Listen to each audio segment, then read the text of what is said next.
D debate நேயர்களுக்கு வணக்கம். இன்றைய சிறப்பு நேர்காணலில் நம்மோடு இணைந்திருக்கிறார் மூத்த பத்திரிகையாளர் ஐயநாதன் அவர்கள். அவர்கிட்ட சமீபத்திய அரசியல் நடப்பு நிகழ்வுகள் பத்தி நம்ம கேட்டு தெரிஞ்சுக்கலாம். சார் வணக்கம். வணக்கம். விஜய் அவர்களோட மாநாடு நடந்து முடிஞ்சதுக்கு அப்புறமா அவர் தீவிர அரசியல்ல ஈடுபட போறாரு. என்னென்ன விஷயங்கள்லாம் அட்ரஸ் பண்ணுமோ அதெல்லாம் களத்தில் இறங்கி போராட போறாங்க. கட்சி வந்து வலுப்படுத்த போறாங்க அப்படின்னு நிறைய விஷயங்கள் பேசப்பட்டுச்சு. இப்ப டிவிக்கு என்ன செயல்பாடுகள் இருக்காங்க? அவங்க கட்சியை வலுப்படுத்துறதுக்கு என்னென்ன யுக்திகளை பயன்படுத்திட்டு இருக்காங்க? கட்டமைப்பு பலப்படுத்தக்கூடிய கட்டமைப்பை ஏற்படுத்தக்கூடிய பலப்படுத்தக்கூடிய முக்கியமான பணி அவர்கள் முன்னாடி இருந்தது. அது தொடர்ந்து நடைபெற்றுக்கிட்டே வந்துச்சு. மாநாட்டுக்கு முன்னாடியும் சரி, மாநாட்டுக்கு பிறகும் சரி தொடர்ந்து நடைபெற்று கொண்டே வருகிறது. மற்றொரு பக்கம் இன்னொன்று பக்கம் பார்த்தீங்கன்னா, அரசியல் என்னென்ன சிக்கல்கள்லாம் இருக்குதோ அந்த சிக்கல்களுக்கான தீர்வுகள் என்ன அப்படின்றத வச்சு தான் வந்துட்டு அந்த செயற்குழு கூட்டம் நடந்துச்சு. அதில் தான் 26 தீர்மானங்கள் நிறைவேற்றப்பட்டதில் நீங்கள் பார்த்துருக்கீங்க எல்லாமே. இந்த பரந்தூர் விமான நிலைய எதிர்ப்பு, மீனவர் பிரச்சனை, ஈழத்தமிழர் பிரச்சனைக்கு வந்துட்டு வாக்கெடுப்பின் மூலம் தீர்வு, இப்படி சட்டம் ஒழுங்கு சீர்குலைவு, இப்படி அடுத்தது இப்படி பல்வேறுபட்ட பிரச்சனைகள் எல்லாம் சிக்கல்கள் எல்லாம் குறித்து தீர்வுகளோடு சொல்லி இதெல்லாம் பண்ணியிருக்கோம். இப்போ இதில் வந்துட்டு என்ன மாநில அரசுகள் நடந்துக்குச்சு அப்படின்னு பார்த்தோம்னா, அவங்களாம் இது தீர்மானம் தான், அவ்வளோதான், ஒரு அரசியல் அப்படின்ற அளவுக்கு அவங்க இருக்காங்க. ஆனால் தமிழக வெற்றி கழகத்தை பொறுத்த வரைக்கும் அத்தோடு நிற்கப் போகாது என்று நினைக்கின்றேன். நிற்கப் போவதில்லை. இப்போ இதை வந்துட்டு முன்னெடுத்து மக்களிடையே கொண்டு செல்லக்கூடிய ஒரு ஆழமான ஒரு பரப்புரை ஒரு பக்கம், இன்னொரு பக்கம் வந்துட்டு அவசியம் ஏற்படும் பொழுது போராட்டங்கள் அப்படின்ற இந்த 2 கோணத்தில் தான் அந்த ஆலோசனைகள்லாம் நடைபெற்று வருவதாக நான் அறிகிறேன். எனவே விஜயனுடைய அரசியல் வந்துட்டு தீவிரமாக தான் இருக்க போது, தீவிரமாக தான் இருந்து கொண்டிருக்கிறது. இப்போ அவர் முடிக்க வேண்டிய அந்த கடைசி படத்தை அவர் முடிக்கிறதுக்கான வேலைகள் எல்லாம் அவர் தீவிரமாக ஈடுபட்டுருவார். அதுக்கு அடுத்த அதை முடிச்சுட்ட உடனே பார்த்தீங்கன்னா அரசியலில் தான் ஈடுபட்டுருவார். அரசியல் தொடர்பான சந்திப்புகள் அதெல்லாம் தான். இப்போ பார்த்தீங்க அப்படின்னம்னா, அந்த நிலம் அளித்த அந்த விவசாயிகளுக்கெல்லாம் விருது கொடுக்கறதாகட்டும், அந்த இறந்து போனவர்களை அப்படியே கண்டுகொள்ளவில்லை விஜய்லாம் சொன்னாங்க. அந்த 7 குடும்பங்களையும் கூப்பிட்டு அவர்களுக்கெல்லாம் நிவாரண உதவியெல்லாம் இது பண்ணிவிட்டு, உங்களோட நான் எல்லா இடத்தையும் துணை நிற்பேன் வாழ்க்கை முழுவதும் அப்படின்னு ஒரு உறுதி சொன்னதாகட்டும், அவரை பொறுத்த வரைக்கும் ஒரு ஸ்கெடியூல் எல்லாமே அப்படி தான் வந்துட்டு தமிழக வெற்றி கழகம் வந்துட்டு தெளிவாக இயங்கிட்டு இருக்கிறாங்க. அதனால் செயல்பாடு இன்னும் தீவிரமடையும். இன்னும் டிசம்பர்லலாம் நீங்கள் பார்த்தீங்க அப்படின்னோம்னா இன்னும் இது கூர்மை பெறும். இப்போ அந்த மழைக்காலம் அப்படின்றதுனால எங்களுக்குள்ளேயும் வந்துட்டு வெளியில் வரக்கூடிய அளவுக்கெல்லாம் எந்த போராட்டமும் இருக்காது. அதுக்கப்புறம் இருக்கும். சார், இப்போ பொதுவாக என்ன கருத்துக்கள் முன்வைக்கப்படுது அப்படின்னா, மாநாடு நடந்து முடிஞ்சு சரியாக ஒரு மாதம் ஆயிடுச்சு அப்படின்னாலும் கூட, இன்ன வரைக்கும் களத்தில் இருந்த பிரச்சனைகளுக்கு இவங்க போய் ஒரு குரல் கொடுத்துருக்காங்க. அல்லது அதிமுக, நாம் தமிழர் உள்ளிட்ட எதிர்க்கட்சிகள் போராட்டங்கள் பண்ணுறப்ப, அவங்க போய் நாம் தமிழர் தாவேகா சார்பாக ஒரு ஆதரவு கொடுத்துருக்காங்க ஒழிய, தாவேகா ஒரு பிரச்சனையை அட்ரஸ் பண்ணி அரசாங்கத்துக்கு, ஆளுங்கட்சிக்கு அழுத்தம் கொடுத்தாங்களா அப்படின்ற ஒரு கேள்வி தொடர்ந்து முன்வைக்கப்படுதில்ல. அது ஏன் இன்னும் பண்ணலை? அல்லது அந்த இடத்துல என்ன சுணக்கம் இருக்குது அப்புறம்? இல்லை, எந்த சுணக்கமுமே இல்லை. ஒரு இப்போ மற்றவங்க மாதிரி ஒரு டக்குன்னு போய்ட்டு அந்த இடத்துல பிரசன்னமாகி ஒரு விடயத்தை கலப்பக்கூடிய அளவிற்கு விஜயனுடைய செல்வாக்கு வந்துட்டு ரொம்ப அதிகமானது, மிக மிக அதிகமானது. சிக்கலை விட இவர் போயிட்டு அந்த இடத்துல இருந்து அதனால் ஏற்படக்கூடிய மக்களினுடைய ஈர்ப்பு, குவியல், இது வந்துட்டு பெருசாக திசை திருப்பிடக்கூடாது அப்படின்றதுல அவர் கவனம் செலுத்துகிறாரு. இதை நான் அறிந்து கொண்ட ஒரு உண்மை. எனவே எந்தெந்த இடத்துக்கெல்லாம் விஜய் வரணும் அப்படின்னு நினைக்கிறாங்களோ அந்தந்த இடத்துல இருந்து அந்த கோரிக்கைகள் தொடர்ந்து வந்த வண்ணம் இருக்கின்றது. அதை அவரும் பரிசீலனையில் தான் வச்சிருக்காரு. விரைவில் அதை செய்வார். நான் இதுக்கு மேலே எதையும் சொல்ல முடியாத ஒரு நிலையில் இருக்கேன். ஏன்னா சீக்கிரட்டுக்கு இல்லை, ஒரு ஸ்கெடியூல் ஆகிட்டு இருக்குது. அது ஆகும்போது இப்போது என்ன செய்ய போகிறோம் அப்படின்றதுக்கு நான் 2 எடுத்துக்காட்டு சொல்கிறேன். பரந்தூர் விமான நிலையம் முழுமையாக நம்ம ஏற்றுக்கொள்ளவே இல்லை. ஏன் அப்படின்னோம்னா, வாழ்வாதாரங்கள் அப்படின்றதும் உணவு உற்பத்தி அப்படின்றதும் ரொம்ப பிரதானமானதாக நாங்கள் கருதுகிறோம். தமிழக வெற்றி கழகம் கருதுது. அப்போ இதை வந்துட்டு அந்த மக்களினுடைய எண்ணங்கள், அவருடைய விருப்பங்கள், அங்கே இருக்கக்கூடிய அந்த பஞ்சாயத்துக்களுடைய முடிவு, இவை எல்லாவற்றையும் புறந்தள்ளி விட்டு தான் அடித்த மூப்பாக தமிழக அரசு அந்த இடத்துல வந்துட்டு ஒரு பசுமை விமான நிலையம்னு சொல்லி பண்ணுறது அப்படின்றது வந்துட்டு அந்த மக்களினுடைய எண்ணங்களுக்கு எதிரானது. இன்னும் சொல்லப்போனால் ஜனநாயகத்திற்கு எதிரானது. நீங்கள் நிலம் கையகப்படுத்தக்கூடிய சட்டம் அதிலேயே என்ன சொல்லியிருக்குன்னா, அங்கே இருக்கக்கூடிய உள்ளாட்சி அமைப்புகளை வச்சுக்கிட்டு தான் அதை செய்யணும், அந்த மக்களினுடைய விருப்பம் அறிஞ்சு தான் நிறைவேற்றணும். தமிழக அரசு கடைபிடிக்கவே இல்லை. அதை எந்த கட்சி சொன்னாங்க? அந்த மக்களை வந்துட்டு தனிமையாக போராட விட்டுட்டு அங்கே ஒரு உள்ளாட்சி அமைப்பு, ஒரு பஞ்சாயத்தினுடைய துணைத் தலைவர் செத்து போயிட்டாங்க. எல்லா போராட்டத்திலையும் கலந்து கொண்ட அந்த அம்மையார் செத்து போயிட்டாங்க. கண்டுகொள்ளல. ஏன் அவங்க தற்கொலை பண்ணிக்கிறணும்? ஆராயல. என்ன அடுத்து அவங்களுக்கு யாருக்கும் தெரியாது. ஆனா அப்படியே போதிச்சிட்டாங்க. இதெல்லாம் பார்த்துக்கிட்டு தான் இருக்கிறோம், சும்மா இல்லை. இன்னொரு பக்கம் அந்த மக்களோட யாரை போயிட்டு இணைஞ்சிடக்கூடாது, அரசியல் பலம் பெற்றக்கூடாது. எப்படி ஒரு நேரத்தில் வந்துட்டு ஸ்டெர்லைட் போராட்டத்தில் ஈடுபட்ட மக்களுக்கு வந்துட்டு அதிமுக ஆட்சியில் இருந்தபோது அவங்களுக்கு பந்தல் போடக்கூட எந்த விதமான உரிமையும் கொடுக்காம அலைக்கடிச்சாங்களோ, அதே மாதிரி இவர்களுக்கு வந்துட்டு ஜனநாயக ரீதியாக எந்த ஒரு அரசியல் கட்சியும் அவங்களுக்கு போயிட்டு ஆதரவு தெரிவிச்சிடக்கூடாது அப்படின்றதுல ரொம்ப உறுதியாக இருக்கிறாங்க தமிழக அரசும் காவல்துறையும். என்ன வேறுபாடு, என்ன வேறுபாடுன்னு கேட்குறேன் இந்த அடக்குமுறைக்கு. அடக்குமுறைனா யூபி அப்படின்றோமே, இங்கே எப்படி நடக்குது பாருங்கன்ற. இப்போ அந்த மாதிரி ஒன்று 2. இது பரந்தூரை பற்றி. 3வது இன்னொரு விடயம், முக்கியமான விடயம் நீங்கள் பார்த்தீங்கன்னா, மீனவர் பிரச்சனையை பொறுத்த வரைக்கும் எங்களுடைய அறிக்கையில் நம்ம தெளிவாக சொல்லியிருக்குது. அந்த தீர்மானம், செயற்குழு தீர்மானத்தில் தமிழக வெற்றி கழகம் ரொம்ப தெளிவாக சொல்லியிருக்கு. என்ன சொல்லியிருக்கு? இந்த மாதிரி குறுகிய கடற்பகுதியில் இருக்கக்கூடிய 2 நாடுகளுக்கும் சொந்தமான தீவுகளுக்கு இடையிலான அந்த கடற்பகுதியில் மீன்பிடித்தல் தொடர்பான ஒப்பந்தங்களை உருவாக்கி கொண்டு மீனவர்களுடைய வாழ்வு உரிமையும் மீன்பிடி உரிமையும் காப்பாற்ற வேண்டும். ஏன்னா நாடுகள் வருவதற்கு முன்னாலேயே மீனவர்களுடைய மீன்பிடித்தல் இருந்திருக்கிறது. அப்படின்னா என்ன அர்த்தம்னா, நாடுகளுக்கு விட முன்னுரிமை கொண்டது அவருடைய மீன்பிடி உரிமை, வாழ்வாதாரம் அப்படின்றது. அது சிதைக்கிற மாதிரி இருக்கக்கூடாது. அதனால என்னன்னா, ஆர்கிபிளாகோ கண்ட்ரீஸ் அப்படின்னு சொல்லிட்டு அருகருக அமைந்த அந்த தீவுகளுக்கெல்லாம் இடையில மீன் பிடிக்கும் போது ஒரு ஒப்பந்தம் பண்ணிக்கிட்டு இப்படி செய்யலாம் அப்படி ஒத்துழைக்கணும். மக்களுக்காகத்தானே மத்திய அரசு, மாநில அரசு, ஒன்றிய அரசு எல்லாமே. இது வந்துட்டு நான் சொல்றது என்ன அப்படின்னோம்னா, ஐநா convention on law on sea UNCLOS அப்படின்னு சொல்லுவாங்க.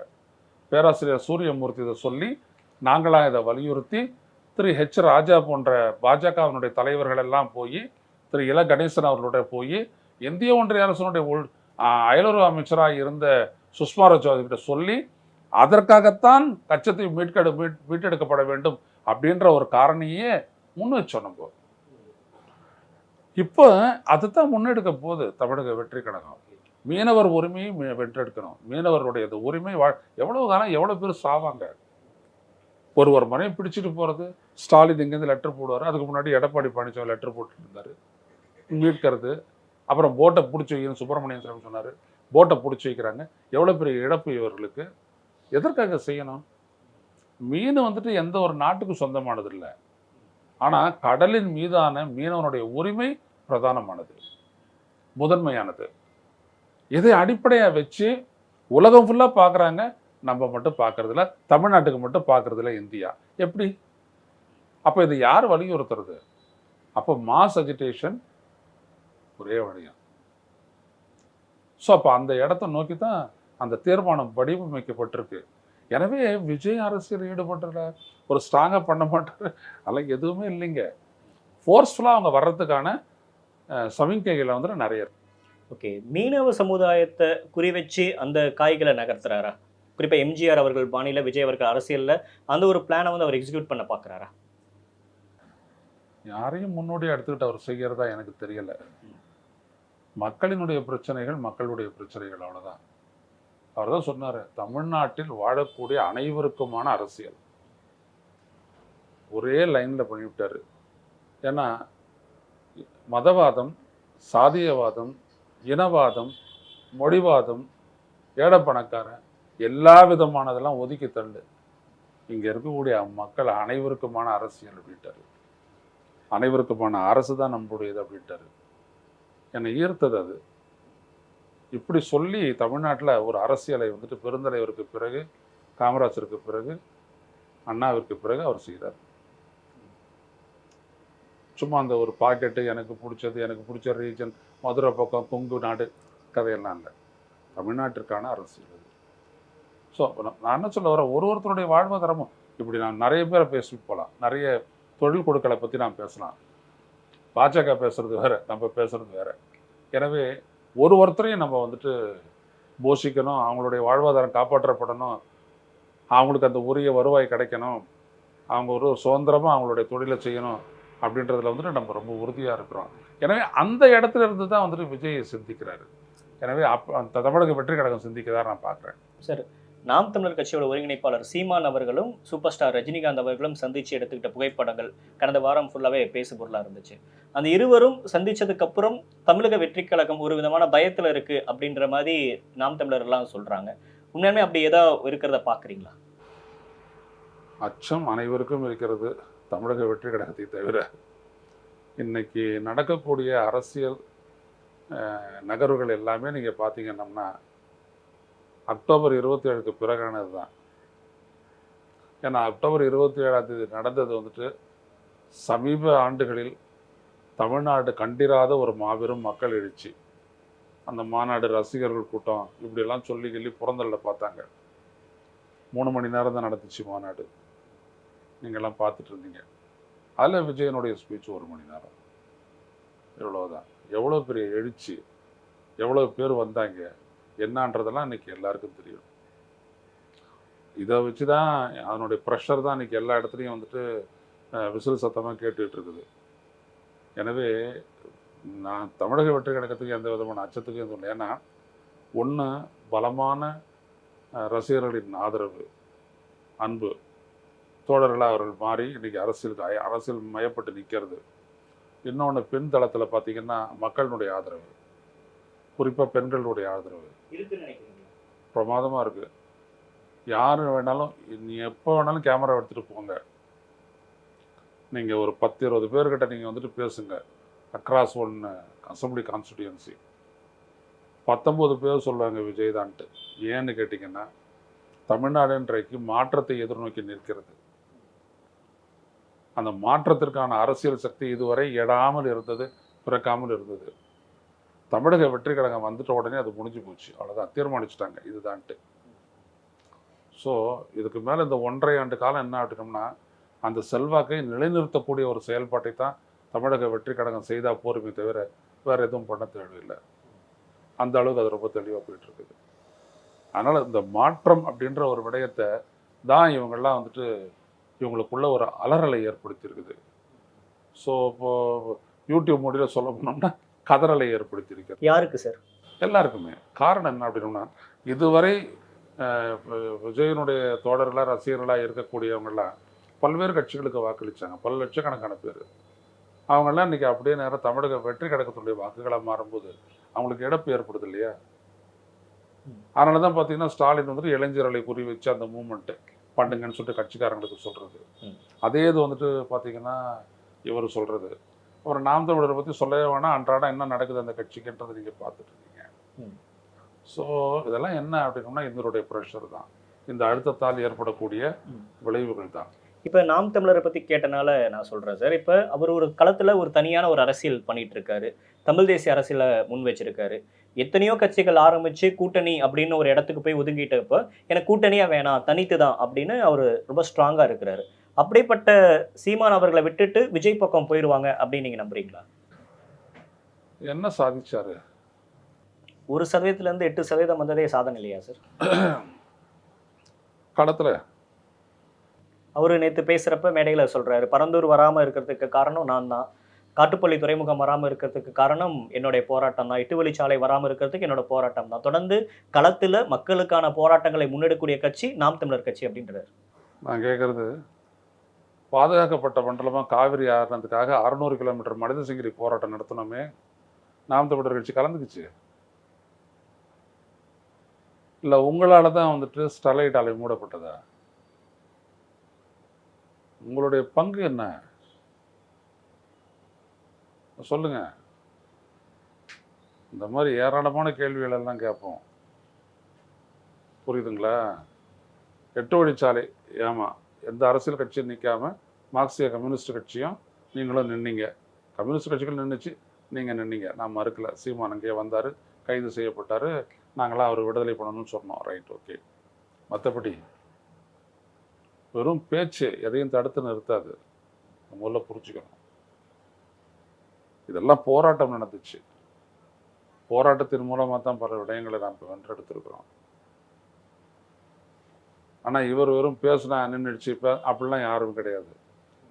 600 கிலோமீட்டர் மனித சங்கிலி போராட்டம் நடந்த உடனே தான் அன்னைக்கு பெட்ரோலியத்துறை அமைச்சராக அந்த தர்மேந்திர பிரதான் சொன்னார், தமிழ்நாட்டு மக்களின் விருப்பத்திற்கு எதிராக எந்த திட்டமும் நாங்கள் நிறைவேற்ற மாட்டோம் அப்படின்னாரு.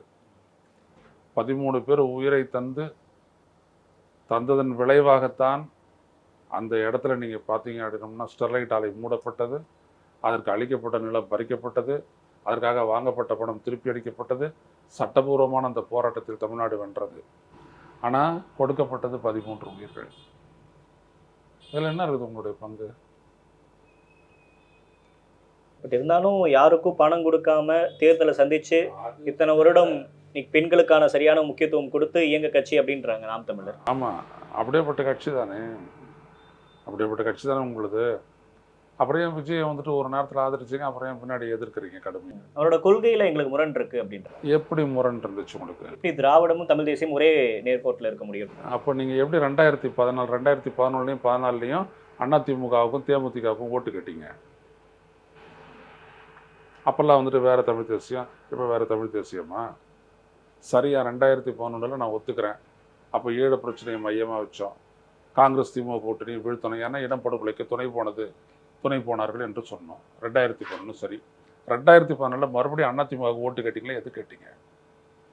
ஏன் திராவிட இயக்கம்னு தெரியாதா உங்களுக்கு? அது திராவிட கட்சி இல்லையா? அது அப்படி நேர் எதிரி பகைவன் தானே.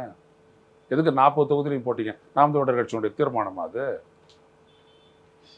அப்போ நேச சக்திகள் அப்படின்னு சொல்லிட்டு பாமகவுடைய மதிமுகவுக்கு எதிராகவோ பரப்புரை பண்ணுறதில்லன்னு சொல்லிட்டு தீர்மானம் போட்டுட்டு அப்புறம் மாற்றி போயிட்டு மறுபடியும் அதிமுகவுக்கு எல்லா இடத்துலையும் பரப்புரை பண்ணீங்களே, என்ன அது? அது என்ன தேசியம்? அது மாதிரி தான் இப்போ ரஜினியோட சந்திப்புமே நீங்கள் பார்க்குறீங்களா? சீமானை பொறுத்த வரைக்கும் சொல்ல வரேன், அவர் கொள்கை கோட்பாட்டில் ஒரு உறுதியான நிலைப்பாடு கொண்டவரோ பற்று கொண்டவரோ அல்ல, அவ்வளோதான். எனக்கு அவரோட இருந்து ஆமாம் சொன்னது ஏங்க, தமிழ்நாட்டினுடைய உரிமைகளுக்காக எல்லாரும் போராடிட்டு இருக்கிறோம். தமிழ்நாட்டினுடைய உரிமை, அதனுடைய வாழ்வாதாரங்களை காப்பாற்ற, உரிமைகளை காப்பாற்ற, வளங்களை காப்பாற்ற போராடக்கூடிய அனைத்து இயக்கங்களும் தமிழ் தேசிய சக்திகள் தான். நான் தான் அப்படிலாம் சொல்லிட்டுலாம் இருக்காதீங்க. எவ்வளோ இடத்துல நீங்கள் வந்து நிற்கலை அப்படின்றதெல்லாம் எங்களுக்கு தெரியும், வர மாட்டீங்கன்றது எங்களுக்கு தெரியும். நீங்கள் சமரசம் பண்ணிக்கிட்டீங்களா இல்லையா திராவிட சக்திகளோட? சரி, அது திராவிடம் ஒழிஞ்சிடணும். அப்புறம் போயிட்டு திருமதி சசிகலா நடராஜனை போய் பார்த்தீங்க? போன வருஷம் நல்ல கண்ணையும் தானே பார்த்துருக்காரு, நம்ம அதையும் சேர்த்துக்கணும்ல. நான் கேட்டது நல்ல கண்ணுவை பார்த்தது உங்களுக்கு பிரச்சனை கிடையாது. நான் கேட்டது என்ன அப்படின்னோம்னா, திராவிட அப்படின்னோம்னா தமிழ் தேசியத்துக்கு இப்படி அப்படின்றீங்கல்ல, அதுக்கு தானே விஜயை கரிச்சு கொட்டினீங்க. அது சொல்கிறேன், நான் கேட்குறேன், எப்படி நீங்கள் பண்ணீங்க சொல்லுங்க, என்ன சம்பந்தம்?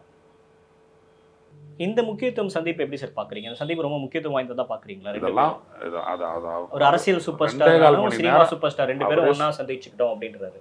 இல்லை, இவர் சூப்பர் ஸ்டாரா இல்லையா அப்படின்றது தான் நேற்று நான் விளக்குனேன் ஒரு தொலைக்காட்சியில். நீ யாரை எதிராக அரசியலில் நீங்கள் வந்து இலக்கா வச்சுட்டு அரசியல் பண்ணுறீங்களோ, அப்புறம் அவங்கள நட்பு சக்தியாக மாற்ற போனீங்கன்னா அதுவே உங்களுக்கு பிளாக் ஹோல் ஆகி நீங்கள் ஒன்றும் இல்லாத போயிடுவீங்க.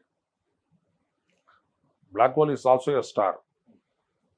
ஸோ ஒரு ஸ்டாரு பிளாக் ஹோல் கிட்ட போச்சுன்னா முழுங்கிடும். பிளாக் ஹோல் இருந்த இடம் தெரியாமலே போயிடும். Because light cannot escape from a black hole. அதனுடைய ஈர்ப்பு சக்தி அந்த அளவுக்கு அதிகமானது. அப்படிதான் நீங்கள் எந்த ரஜினியை போட்டு திட்டி எதிரியை காட்டி அதை இழிவுபடுத்தி வர பேசுனீங்களோ, அதே ரஜினிகாந்த் கிட்ட போயிட்டு நீங்கள் நிற்கும் போது உங்களுக்கு எந்த விதமான கெயினும் வரப்போறதில்லை. முதல்ல உங்களுடைய கொள்கை பிடிமான அறுந்து போயிடுச்சு. ரெண்டாவது விஷயம், அவங்களுடைய ரசிகர் மாற போறதில்லை. உங்களுடைய ஆதரவாளர்கள் உங்களை விட்டு டிச் பண்ணுவாங்க, ஏன்னா அவங்க மாற போறதில்லை. அது பேசுறப்ப ரஜினி அரசியல்ல வரப்போறேன் அப்படின்னு சொல்லியிருந்தாரு. இப்ப வேற அவர் நடிகர் தானே. 2.25 மணி நேரத்துக்கு என்ன வேலை? இவர் தானே சொல்றாரு 2.25 மணி நேரம். 2.25 மணி நேரத்துக்கு என்ன வேலை? அது அவரும் சொல்ல வேண்டியதில்லை, நானும் சொல்ல வேண்டியதில்லைன்னா அப்புறம் ஒரு தலைவருக்கு ஒருத்தர் ஒரு பொறுப்புடைமை கிடையாதா மக்கள்கிட்ட? கேட்குறேன், ஒரு பொறுப்புடைமை கிடையாதா? நாங்கள் இந்த மாதிரி பேசணும், இதை பற்றி தான் பேசணும்னு சொல்றதுக்கு உங்களுக்கு துணிவு இல்லைல்ல? எப்படி சொல்றது? 2 பேரும் தனியா சந்திச்சு பேசியிருக்காங்க, அதை மக்கள்கிட்ட சொல்ல வேண்டிய அவசியம் என்ன இருக்கு? அவரு அரசியல் வெளியில போயிட்டவர், சரிதானா? நீங்கள் அரசியலில் இருக்கிறவர், நீங்கள் அரசியலுக்கு அவர் வரும்பொழுது கடுமையாக எதிர்த்தவர். இன்னைக்கு வந்துட்டு அவரோட போயிட்டு நீங்கள் பேசுகிறீங்க. பேசுறதுக்கான காரணம் என்ன? வேட்டைங்க. வேட்டையனை பற்றி 2.25 மணி நேரம் பேசுனாங்களா? சொல்லணும்ல மேடையில், சொல்லலையா? அப்படிலாம் சொல்ல வேண்டிய அவசியம் இல்லைன்னு சொல்றாரு. ஆனா சேம் டைம் இந்த ஒரு சந்திப்பே பாஜகவோட அசைன்மெண்ட், பாஜக பின்னாடி இருக்கு அப்படின்ற அந்த புள்ளிக்கு நம்ம எப்படி வரும்? நான் அதெல்லாம் வரல. என்ன செய்வான் அப்படின்றத வந்துட்டு ஆழ புரிஞ்சவங்களுக்கு எல்லாம் தெரியும். 2 விதமான இது இருக்கு அரசியல்ல. ஒன்று வெளிப்படையான கூட்டணி, இன்னொன்று சீக்ரெட் டீல். இதை நீங்க ஆழ்ந்த அரசியலை பார்த்தீங்கன்னா எல்லாமே புரியும். எனக்கு கூட்டணி இல்லை, ஒன்றும் இல்லை, நான் தமிழ் தேசியம், நான் பக்கா, நான் ஆன்டி திராவிட அரசியல் அப்படின்னு சொல்லக்கூடியவங்களாம் எப்படி நடந்துக்கிறாங்க, யாருக்காக நடந்துக்கிறாங்க அப்படின்றதெல்லாம் அவங்களோட பேசணும். அவங்களோட இதெல்லாம் எனக்கு தெரியும். 200 கோடி சம்பளத்தை விட்டுட்டு வர ஒருத்தரை வந்து பெருமையா பேசுறீங்க. ஆனா 2000 கோடி கொடுத்தும் நான் கூட்டணி எல்லாம் வேணாம் அப்படின்னு களத்துல மக்களுக்காக நிக்கிறேன் அப்படின்னு சீமான் அவர்கள் பேசுறாரு. தொடர்ந்து விஜய் எதிர்ப்பை சீமான் முன்னிலைப்படுத்த வேண்டிய அவசியம் என்ன சார்? அதுக்கான காரணம் என்ன? காரணம் என்னன்னா, அவருக்கு ஏற்பட்ட ஏமாற்றமா இருக்கலாம். அவர் விளக்கவே இல்லை. அதாவது விஜயோட கொள்கை முரண் ஏற்படுதுன்னு வச்சுக்கோங்க. விஜய் சொன்னதை நான் ஏத்துக்கல, அவ்வளவுதானே, முடிஞ்சு போச்சு இல்ல. அது எதுக்கு லாரி கூமுட்டெல்லாம் வருது? அப்ப எங்கேயும் ஏமாந்துருக்கிறாரு இவர். இவர் எதிர்பார்த்த விஜய் இல்லை. விஜயனுடைய மாநாடோ ஸ்பீச்சோ எதுவுமே இவர் எதிர்பார்த்த மாதிரி இல்லை. இவர் எதுவும் எதிர்பார்த்திருக்கிறாரு. அது வரைக்கும் தம்பினாரு, அடுத்தபடியாக வந்துட்டு கூமுட்ட லெவலுக்கு போயிட்டாரு இவர். அதுதான். ஸோ அவருடைய ஏமாற்றம் தான் அவருடைய பேச்சு பறைசாற்றி இருக்கிறதே ஒழிய வேற ஒண்ணுமே கிடையாது. ரெண்டாவது ஒரு 2000 ரூபாய் இவருக்கு யார் தரேன்னு சொன்னாங்க? 2000 கோடி. சும்மா வாயில வந்ததெல்லாம் விட வேண்டியது, அவ்வளவுதான் பேசுறது. ஆக ஒரு விடயம், இவரை நம்பி பணம் கொடுத்தா இவர் வருவார் அப்படின்றதுக்கு தயாரா தான் இவர் இருக்காருன்னு அவங்களுக்கு புரிஞ்சுதானே வர்றாங்க. பட் ஆனா அவ்வளவு கோடி கொடுத்து நான் வாங்கல அப்படின்றாருல, அததான் நம்ம மேற்கோள் காட்டி எடுத்துக்கலாம். அவ்வளோலாம் கொடுக்க வேண்டாம், அவ்வளோலாம் கொடுக்க வேண்டாம். அதோட நான் நிறுத்திக்கிறேன். கூடவே இருந்தாங்க, எனக்கு தெரியுங்க. சும்மா மற்றவங்க மாதிரி ஏமாத்திக்கிறது அப்படின்றதுலாம் இல்லை. நான் தான் சொல்ல வரேனே, இந்த தேர்தலுக்கு முன்னாடி நான் சீமானை ஆதரித்தோம், நாம் தமிழர் கட்சி ஆதரித்ததெல்லாம் ஒற்றை காரணம். ஒரு தமிழ் தேசிய சக்தியை வந்துட்டு ஒரு பதவாத பாச சக்தி விழுங்கி விடக்கூடாது அப்படின்றதுக்கான ரெசிஸ்டன்ஸ் அது. ஆனா நீங்க என்ன பண்ணீங்க? அதையெல்லாம் விட்டு ஒரு முன்னாள் முதலமைச்சரை இப்படி கேவலமா மேடையில பேசுனீங்க. விக்கிரவாண்டியில ஒண்ணுமில்லாத போனீங்க. இன்னைக்கு வேற எந்தெந்த பாதையிலயோ போயிட்டு இருக்கீங்க. அவ்வளவுதான். நீங்க சொன்ன மாதிரி ரஜினி அரசியல இருந்து விலகிட்டாரு. பட் இருந்தாலும் இந்த சந்திப்புல அவர்கிட்ட நான் அரசியலை பத்தி பேசினேன் அப்படின்னு வெளியே வந்து பிரஸ்ல அட்ரஸ் பண்றாருன்றப்ப ரஜினியோட சிக்னிபிகன்ட் இன்னும் அரசியல் இருக்குன்னு பாக்குறீங்களா? இல்ல, இவர் எதிர்பார்க்கிறாரு. அதாவது அவரோட சேர்ந்துட்டோம் அப்படின்னோம்னா இது ரஜினியுடைய ரசிகர்கள்லாம் தன்னை நோக்கி திரும்புவாங்க அப்படின்னு இவர் நினைக்கிறாரு. ரஜினியே மன்னிச்சாலும் ரஜினி ரசிகர்கள் இவரை மன்னிக்க மாட்டாங்க. ஏன்னா பேசிய வார்த்தைகள் அப்படி. அவங்களாம் மெச்சூர்டானவங்க, அவங்களுக்கு தெரியும். ரஜினியை பொறுத்த வரைக்கும் யாரையும் பலியேற்றவர் கிடையாது. அவர் என்ன சொன்னார் கடைசியில? நான் அவரை அப்ரிசியேட் பண்ண ஒரே இடம் அதுதான். ஏன்னா தூத்துக்குடியெல்லாம் போயிட்டு வந்துட்டு அவர் என்ன உளர்னாருன்றது ஊருக்கே தெரிஞ்ச விஷயம். ஆனா ஒரு விடயத்தை அவர் சொன்னார், இந்த அரசியலில் நான் ஈடுபட்டா ஒரு 15% ஓட்டு, அதிகபட்சம் 20%. இது ஓட்டை ஸ்பிளிட் பண்ண தான் உதவுமே ஒழிய வெற்றி பெற உதவாது. அது விஜய்க்கு பொருந்தும் தானே? ரைட். அந்த இடத்துல நான் நிற்க தயாரா இல்லை. நானும் பலியாக மாட்டேன், என் ரசிகர்களையும் பலியாக விட மாட்டேன். எனவே ஒதுக்கிறேன்ட்டு முடிச்சிட்டார் அவர். அதான் அவருக்கு இருக்கிற ஆனஸ்டி. அவரெல்லாம் ரஜினி ரசிகர்கள் எல்லாரையும் காப்பாற்றினார் அரசியல். விஜயனுடைய அரசியல் இந்த ஸ்பிளிட்டு ஓட்டு இதெல்லாம் கிடையாது. அவுட்ரைட் விக்டரியில தான் விஜய் இருப்பார். தமிழக வெற்றி கழகம் இருக்கும். ஏன்னா தமிழ்நாடு சம்பந்தப்பட்ட விஜயினுடைய மாநாட்டுக்கு ஏற்பட்ட ஒரு வரவேற்பு எதனாலங்க சொல்லுங்க பார்ப்போம். ஏன்னா இவ்வளவு பேர் ரசிகர்கள் வந்துட்டாங்கன்றதுனாலயா?